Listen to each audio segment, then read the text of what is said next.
বিকেএসপিতে Dhaka premier লিগের match খেলতে নেমে অসুস্থ হয়ে পড়েছেন তামিম ইকবাল।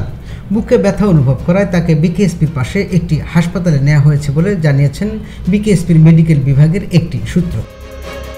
তামিমের দল মোহামেডানের ম্যানেজার তরিকুল ইসলাম জানিয়েছেন, তামিমকে ঢাকার এভার কেয়ার হাসপাতালে নিয়ে যাওয়ার সিদ্ধান্ত নেওয়া হয়েছিল, কিন্তু হেলিকপ্টারে ওঠানোর মতো অবস্থার উন্নতি না হয় তাকে ফজিলাতুন্নেসা হাসপাতালেই চিকিৎসা দেওয়া হচ্ছে।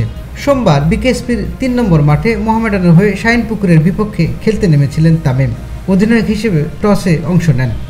এরপর হঠাৎ বুকে ব্যথা অনুভব করায় তামিমকে বিকেএসপির প্রাথমিক চিকিৎসা দেওয়া হয়। অবস্থা ভালো না হওয়ায় নিয়ে যাওয়া হয় বিকেএসপির পাশে ফজিলাতুন্নেসা হাসপাতালে। এই মুহূর্তে তিনি সেখানেই চিকিৎসা নিচ্ছেন। টুটুল রহমান, খবর সংযোগ।